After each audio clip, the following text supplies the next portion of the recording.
We often think of home as, the safest place, a sanctuary. Right. But what happens when that feeling just shatters, when the unthinkable happens right there? Yeah. Today, we're sharing a story from Taiwan. It's a place known for being really safe, warm-hearted people. Generally very low crime rates. Yeah, historically. exactly. But this one event, it just shook the entire nation, changed everything, how people saw crime, the media, even trust in the government. It's a profound case study. We're talking about a beloved celebrity, Bing Bing, and her daughter, Pai Hsiao-Yen. This isn't just about the crime itself, though. It's about the ripples, the media frenzy, a whole nation sort of grappling with its dark side. And it really does expose that paradox of perceived safety, how one single brutal event can just undermine everything a society believes about its own security. It forces this painful look inward. Okay, let's get into this. It starts with Pei Ping Ping. Everyone knew her as Bing Bing, hugely successful, singer, actress, TV host. The Independent even called her the Carol Burnett of Taiwan. That gives you a sense of her profile, a household name. Her career really kicked off back in 1973, won a big singing contest. Later, she studied in Japan, and that's where she met and married Ikki Kajiwara. The manga artist, tiger mask guy. That's the one. Famous, but also kind of infamous. Right. Turns out Kajiwara had a really dark side. Aggressive, unfaithful, reports of physical abuse towards Bing Bing. A very troubled relationship. Yeah. It didn't last long after their daughter, Pai Hsiao-Yen, was born. Bing Bing went back to Taipei, a single mother. And Hsiao-Yen took her mother's name. She did, Pai Hsiao-Yen. Back in Taiwan, Bing Bing's career just exploded again. She became this incredibly popular TV host, known for being really sharp and funny. So a very public life. Very. But her daughter, Hsiao-Yen, she grew up surprisingly normal, down to earth, people said, described as having a pure soul. Quite a contrast to her parents' world, perhaps. Totally. No trace of her father's aggression or her mother's sort of maybe cynical view of things sometimes. Hsiao-Yen just saw the good in people, always trying to help strangers like lost tourists. Oh, wow. Bing Bing would warn her, be careful. But Hsiao-Yen would just say, Mom, you always think the worst of people. She wanted to be a journalist, apparently a great public speaker already. Just a bright kid. Yeah. Then came April 14th, 1997, a Monday morning. Hsiao-Yen was 16. She kissed her mom goodbye, headed off to Shexingwu High School from their villa in southern Taipei. And she never arrived. Never made it. Somewhere on her walk, 3 men in a white van grabbed her. No witnesses, no struggle heard, just gone. Bing Bing got home around 4 p.m. No Hsiao-Yen. Then the phone rang. The call every parent dreads. Exactly. This anonymous male voice just snarled, "Shut up and don't say a word. We have your daughter. Check outside. Don't call the police or the bitch is dead." Horrifying. Bing Bing looked outside, terrified. And there, in a bush, was Hsiao-Yen's lunchbox. Oh, God. Inside wasn't just lunch. There was a ransom note in her daughter's own handwriting. What did it say? $5 million US. Cash. And don't contact the authorities or they'll kill me. Standard kidnapping playbook, but terrifyingly personal. But that wasn't the worst part. There were photos, 3 of them. Hsiao-Yen, bound and gagged, and wrapped in tissue paper was a small object. Don't tell me. It was one of her pinky fingers. Unbelievable cruelty. Just designed to maximize terror and control. Faced with that, what do? Bing Bing made this agonizing choice. She called 110, Taiwan's emergency number. That's such a fraught decision, isn't it? The kidnappers explicitly say no police, and they've already proven their brutality. Right, but maybe she thought, paying blindly doesn't guarantee anything either. Maybe the police could handle it discreetly. It's an impossible calculation. You're weighing the immediate threat against the hope that professionals might have a better chance long-term. The severed finger. It's pure psychological warfare, designed to isolate, to force compliance. Her calling the police was an act of desperation, really. Police arrived fast, within the hour. They knew discretion was key. They immediately asked the media for a complete information blackout. 12 days. A standard procedure in kidnappings, vital for the victim's safety. But the very next morning, bam, front page headlines, the great news, the China Daily. They both ran the story. Hsiao-Yen's abduction. Oh, no.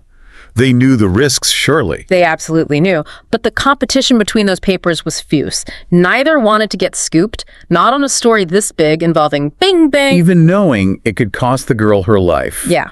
The police tried everything, spent the equivalent of $12,000 trying to buy up all the copies they could find just to keep their involvement secret. But it was too late by then. Far too late.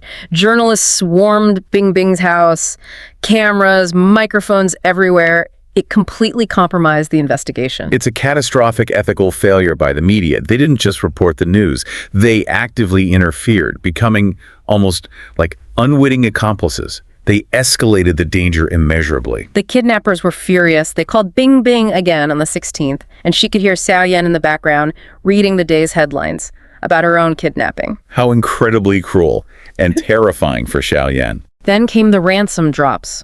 Multiple attempts. Every time, Bing Bing was tailed by reporters, news helicopters overhead. It made any police presence totally obvious. The drops were aborted. The media essentially prevented any chance of a controlled exchange. And then, silence. Until April 28th, 2 weeks after she was taken. What happened? They found her. Her body was discovered in a drainage ditch in Zhonggang, Taipei, weighted down with dumbbells. Oh, no. The autopsy shows she'd probably been killed around April 18th, 10 days earlier, while they were still supposedly negotiating. So after the failed exchanges? It seems like it. Frustrated, they beat her brutally, ruptured liver, then strangled her. In the later calls? They likely used an impersonator. Police suspected Chin-hsing's wife faked Xiao-Yen's voice. Unfathomable. And the horror didn't stop. The day after her body was found, the China Times published a photo, front page, of her corpse with an arrow pointing to where her finger was missing. That is beyond words. Utterly depraved. The headline read, "They tore up the check. Bing Bing found the paper in her own mailbox." Can you imagine? The trauma is just layered upon trauma. The public reaction was instant. Fury, fear. Suddenly, Taiwan didn't feel safe anymore. And this tapped into existing anxieties, right? Crime had been rising. Yeah, there were stats about rising assaults, robberies, even whispers about government officials and gangs. Xiao-Yen's murder. It was like the tipping point. Mass protests erupted, demanding order. It really became this flashpoint, exposing cracks in the system. Police, government, the media, public trust just evaporated. It forced this huge national conversation, a real reckoning. Taiwan's premier at the time, Lien Chan, even visited Bing Bing personally, promised action. The authorities launched this massive island-wide manhunt. And they weren't messing around. No. An unprecedented kill without warning order was issued for the three main suspects, Lin Chin-hsing, Chen-hsing, and Tien-min, all guys with long rap sheets. How did they even identify them initially? Bing Bing helped. During one of the calls, she kept one of the men talking long enough for the police to get a trace. That led them to a hideout. Did they catch them there? They caught about 12 accomplices, including Chen's wife. But the main three, Lin, Chen, and Cao, they slipped away. So the manhunt begins in earnest. Yeah, and these three were Taiwan's most wanted for the next 4 months. They were constantly changing disguises. Tien-min apparently dressed as a woman quite often. So resourceful in a terrifying way. And they didn't lie low. They went on this rampage. Over 20 assaults, rapes. They even pulled off other kidnappings successfully. Families were so scared after what happened to Xiao-Yen, they just paid up quietly. Jesus. A reign of terror. Pretty much. But the net started closing in. August 19th, they cornered Lin Chunjiang. There was a shootout. Violent confrontation. Yeah, an officer was killed, another badly wounded. Lin was hit multiple times. But before they could take him, he shot himself. Chose death over capture. Then, 2 months later, October 23rd, Tien-min and Chin-hsing did something truly monstrous. They forced a plastic surgeon, Dr. Fang, to perform surgery on Cao Change's eyelids. Trying to alter his appearance drastically. Yes, and after the surgery, they killed the doctor, his wife, and a nurse who was there. Just murdered them. My God. There's no bottom to their depravity. Cao, maybe feeling confident with his new look, went to a massage parlor.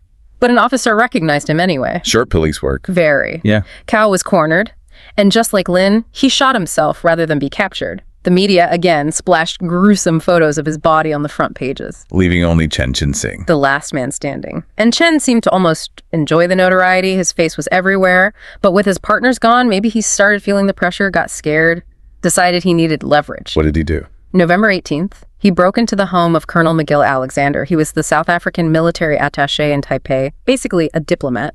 Chen took him, his wife, and their kids hostage. A foreign diplomat. That raises the stakes incredibly. Absolutely. And Chen immediately demanded that one of the daughters, Melanie, call CNN. You wanted international attention. Exactly, and he got it. Yeah. Within an hour, the house was surrounded. Police, SWAT teams, and hordes of news crews. Deja vu. The media circus again. Worse, maybe. They clogged the phone lines trying to call Chen directly, completely ignoring the negotiators and the family's safety. Police had to shout through windows. Which just escalates things. Totally. It led to taunting, gunfire. Melanie was shot wrist and back. Her dad, McGill, got shot in the leg trying to shield her. This is chaos. How did they resolve it? Chen then demanded a specific politician, Frank Hsieh, come and negotiate.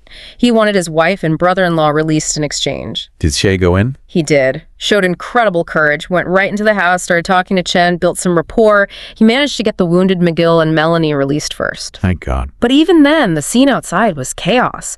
Ambulances struggled to get through the media scrum. Reporters were shoving cameras right in McGill's face as he was carried out on a stretcher. Just unbelievable disrespect and interference. It took over 20 hours. They brought Chen's wife to the scene to help mediate. Finally, all the hostages were released. Chen surrendered on November 19th. 7 months after Hsiao-Yen's abduction, he got 5 death sentences. What an ordeal for the Alexander family. Yeah. And Chen, what happened with him? Well, this is quite remarkable. Chen claimed he converted to Christianity in prison. He said the Alexander family's strength and their forgiveness profoundly affected him. They actually visited him. They visited him after what he put them through. They did.